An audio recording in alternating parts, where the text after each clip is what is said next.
Ever heard of a place so isolated, it's like stepping back in time?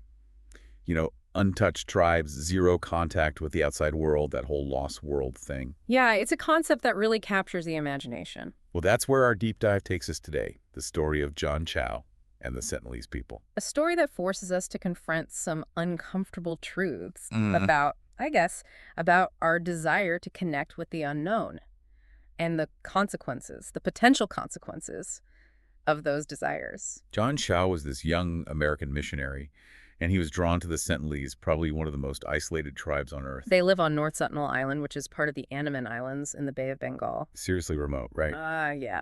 And he felt this urge to bring them Christianity, but that's where things get a little complicated. Yeah, very much so. North Sentinel Island is actually legally protected by the Indian government. Contact is completely forbidden For everyone's safety, really. for the safety of both the tribe and any outsiders. But that didn't deter John Chau. So help me understand this. What would drive someone to risk everything, I mean, their life included, to reach people who clearly want to be left alone? Well, to grasp that, I think we have to go back to Chau's early life. Even as a kid, he was fixated on exploration. He told his dad he wanted to live on a tropical island, just like Robinson Crusoe. That classic adventurer spirit. Exactly. But layered on top of that was his devout Christian faith. So adventure with a missionary zeal. Exactly. He was deeply inspired by figures like Jim Elliot. He was a missionary who was killed in Ecuador. He was trying to reach a remote tribe. And he really saw himself following in Elliot's footsteps, bringing the gospel to what he considered unreached peoples. And that's where groups like the Joshua Project come in, right? Yes, the Joshua Project identifies groups that they consider unreached by Christianity. So these are people that they feel haven't had the opportunity to convert. And this idea very much influenced Chau's worldview. So he saw the Sentinelese as his calling, his chance to fulfill this mission. It seems that way, and he prepared meticulously. Years of language study, missionary training. He even took part in this thing called a mock village exercise. Hold on. A mock village. What is that? It's basically a simulation that they use in missionary training to prepare individuals for potential hostility and cultural barriers. So imagine a staged scenario where people are role-playing as a remote, maybe hostile tribe. Wow, talk about immersive training. That shows how determined he was. But there's also the Sentinelese, right? They have a reputation for being, well, not exactly welcoming. You could say that. They fiercely resisted any contact with the outside world for centuries, often violently. And there's a tragic history behind that hostility. Yeah, I remember reading about times where they've driven off, I think even killed people who came too close. What's at the root of that? Well, centuries of traumatic encounters with the outside world. A really chilling example is the 1880 incident with a British officer, Maurice Portman. He kidnapped several Sentinelese. The older couple he captured actually died, likely from exposure to diseases that they had no immunity to. It's a reminder of how vulnerable they are to the outside world. A simple cold. A simple cold could wipe out an entire tribe. So it makes sense why the Indian government had that strict no-contact policy. Absolutely.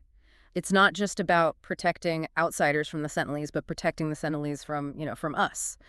But as we know, John Chau was undeterred by any of this. So let's talk about how he went about actually trying to reach them. Because it's not like you can just book a flight to North Sentinel Island, is it? No. It's incredibly difficult and illegal. He had to find local fishermen who were willing to take him, Even though they knew they would be breaking the law. putting themselves at risk too. And he did. That says a lot, that he was willing to kind of persuade others to break the law and, risk their safety too. Okay, so he gets to the island. What happens next? Well, before we get to that first encounter, I think it's important to realize how meticulously he planned everything. We're talking about a 27-step plan. Wait, 27 steps. 27 steps meticulously crafted for this mission. You have to tell me more about that. It included everything from language studies to gathering gifts that he thought would be useful to the Sentinelese, like fishing line and scissors.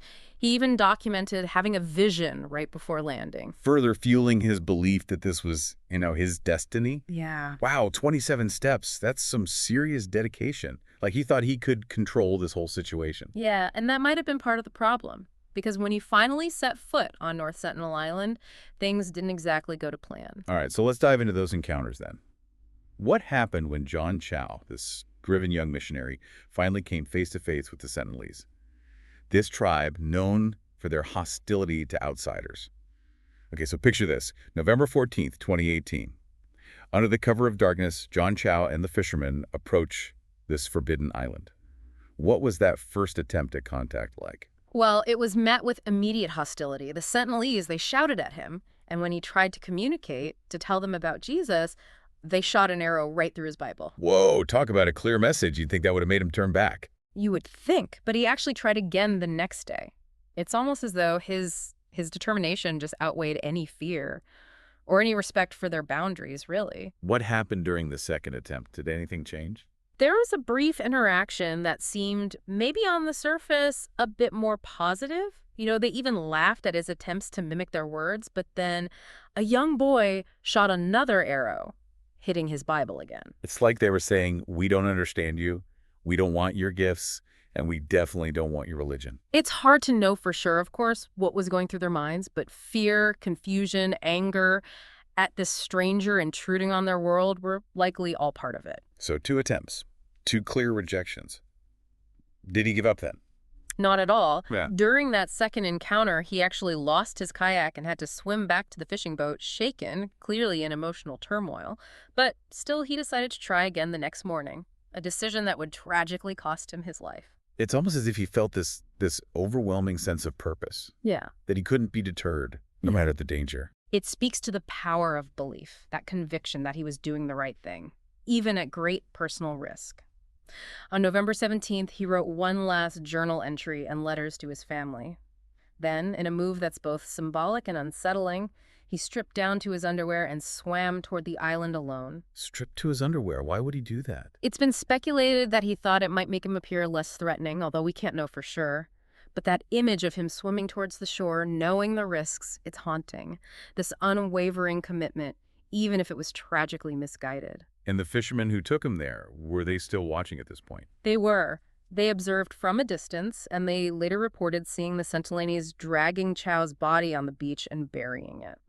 A chilling end to a story that began with what some might consider good intentions. But it raises a whole host of legal and ethical questions, doesn't it? Absolutely. The Sentinelese, in their eyes, were defending their home, their way of life. They had no concept of murder, as we understand it. But what about the fishermen? They were complicit in breaking the law, enabling Chau's actions. Should they be held accountable? And what about Chau's American friends, the ones who connected him to the fishermen in the first place?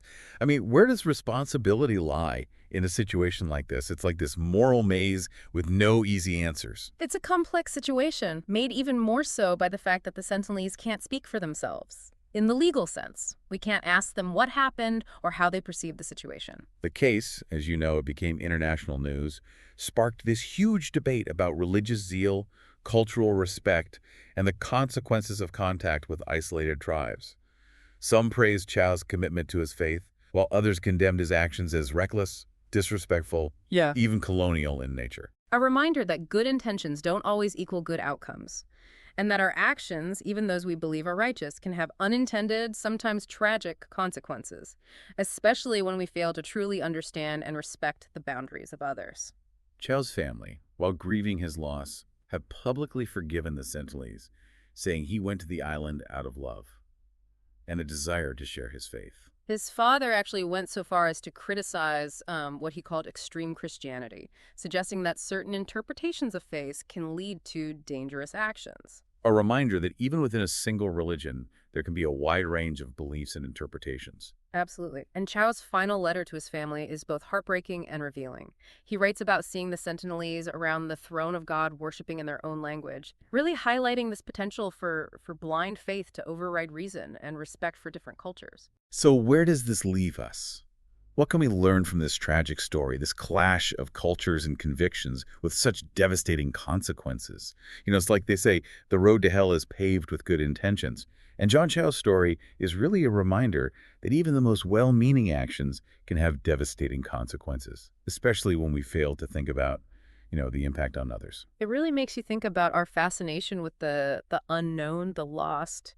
Is it sometimes more about us? More about satisfying our own curiosity. Yeah, or imposing our values. Yeah. Rather than respecting the right of others to just to live as they choose. Yeah, I mean, do we have a moral obligation to reach out to isolated peoples, even if it risks their well-being? Right. Or is true respect about recognizing their right to remain, well, untouched by the modern world, even if we disagree with their ways? Such profound questions. And there's no easy answer. I think John Chau's story forces us to confront some uncomfortable truths about ourselves, about the limits of our understanding, and about how our actions can have unintended and far-reaching consequences. So as we wrap up this deep dive, what's the one thing you really want our listener to walk away with today?